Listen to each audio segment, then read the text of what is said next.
Hello, I'm Jeff Patterson.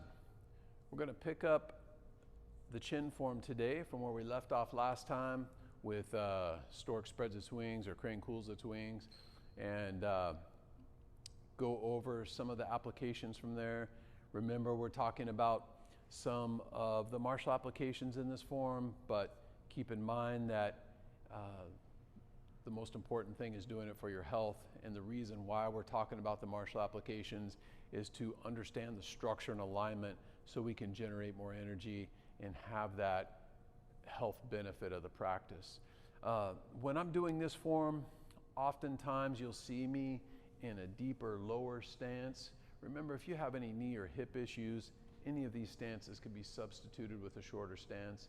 However, if you don't, try to push yourself a little bit and work the strengthening aspects of the form, because that is important as well.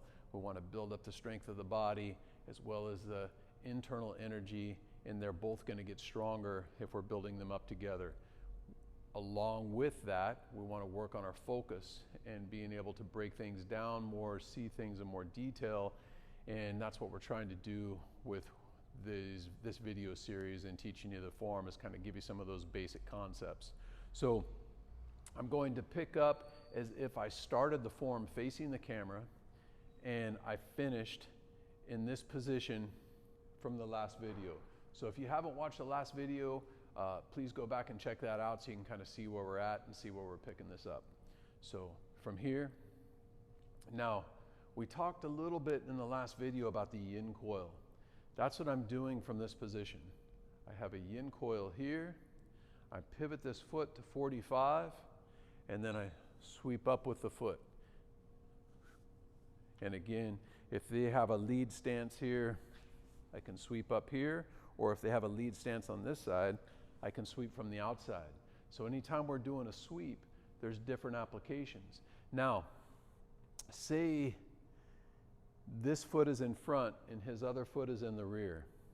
If I'm doing this outside sweep and we're tied up, if I can bump him a little bit to move that back foot over even 10, 20 degrees, if I make him step across like this, now when I sweep this, he's going to fall quick. So that's what I'm thinking about when I'm doing this outside sweep. On the inside sweep, I want to push his weight a little bit over into that opposite leg so this foot is light, okay?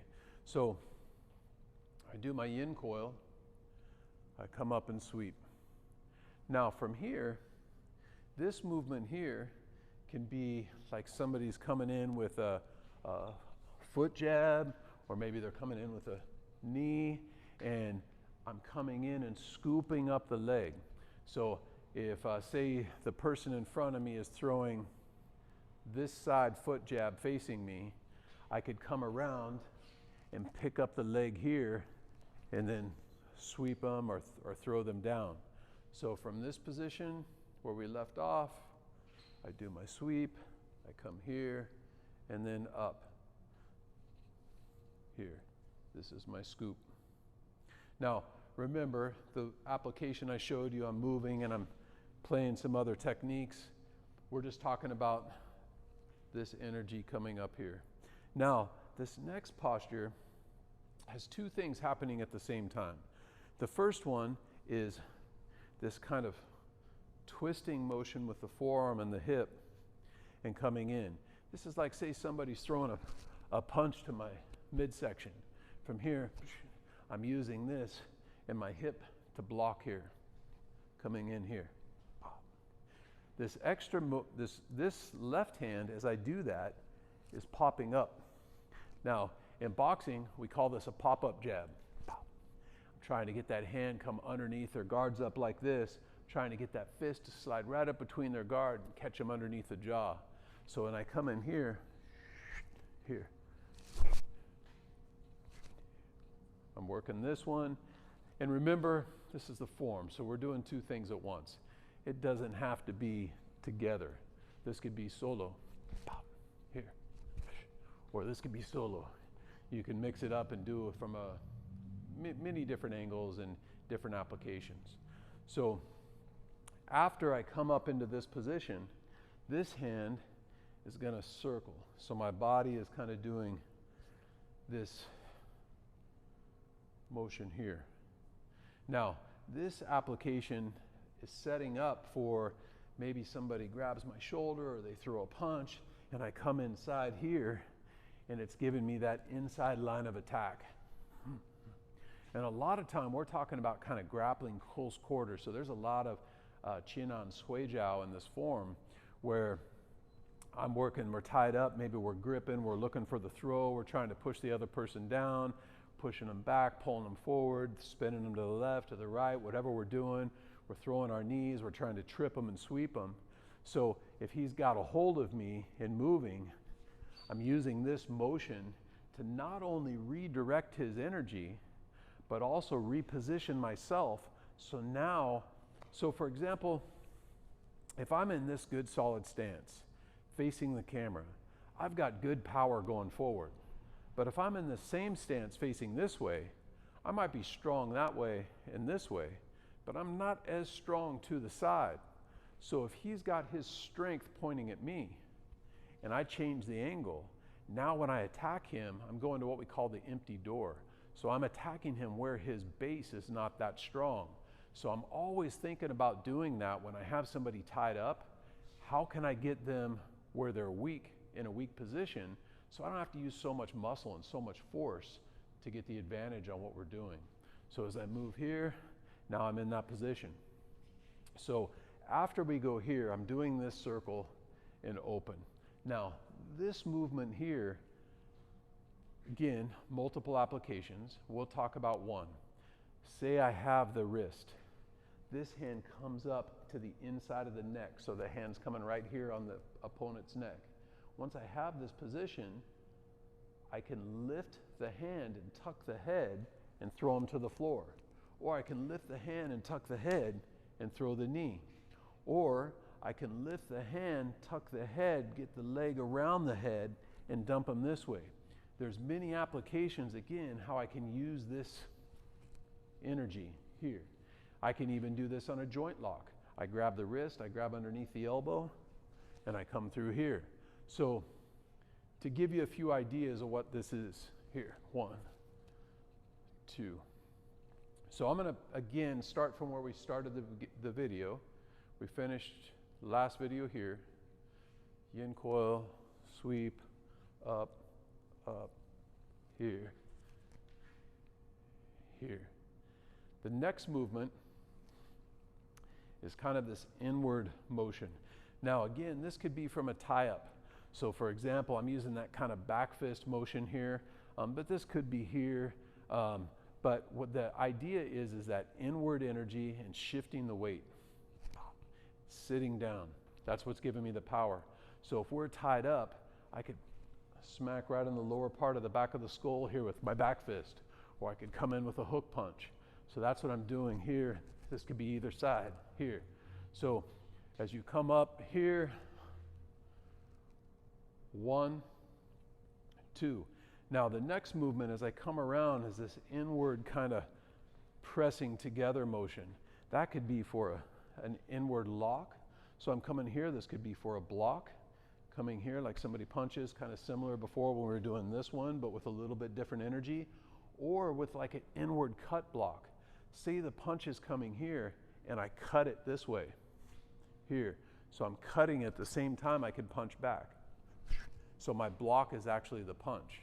So as I come up here, 1, 2, 3, 4, 5, 6. We already talked about this earlier in the form. Now this next position here is important because notice how I'm changing the angle. If you look at me from the front, we talked a little bit in this video about the importance of changing the angle on the attack. So as I come through here, 1, 2, 4. Change, change. All right, so let's go through this section. Now in the form, when we're doing the Chen form, this sequence that we just learned in this video, we repeat it twice. So I'm going to go ahead and do it twice for you. So we start here, 1,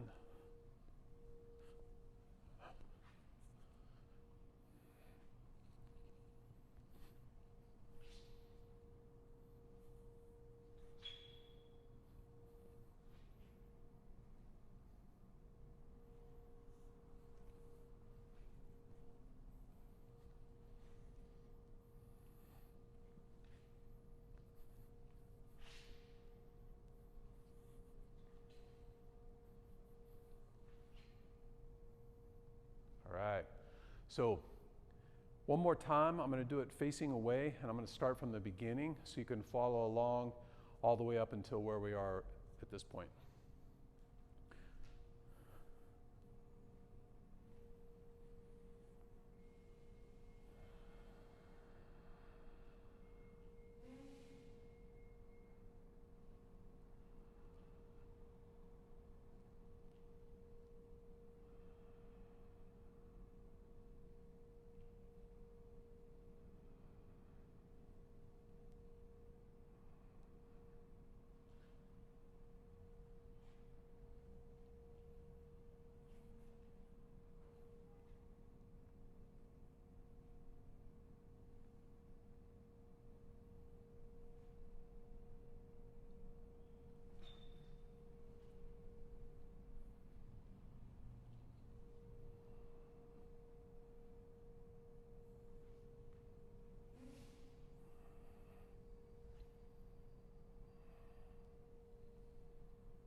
All right, so today we're going through that at kind of a moderate pace.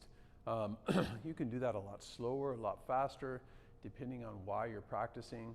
So for example, if I was doing this for the meditative and health side of things, I might go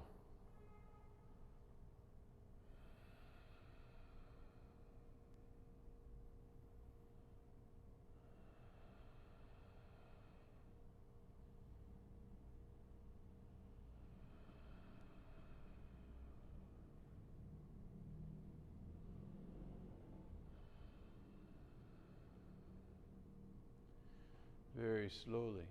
Or if I wanted to play more of the martial application, I might pick one of the movements, for example, and play with the Fa Jing and put a little power there and also put some of the speed in it.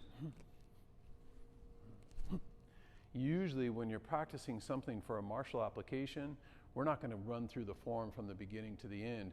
We're going to pick one movement and do it 10,000, 100,000 times, because if you want to do that under pressure and under surprise when something happens, you've got to make it instinctual.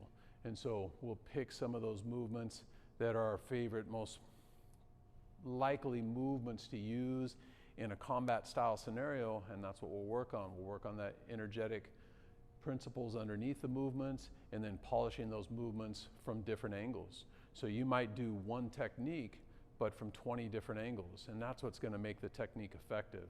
It's not memorizing 1,000 different movements. So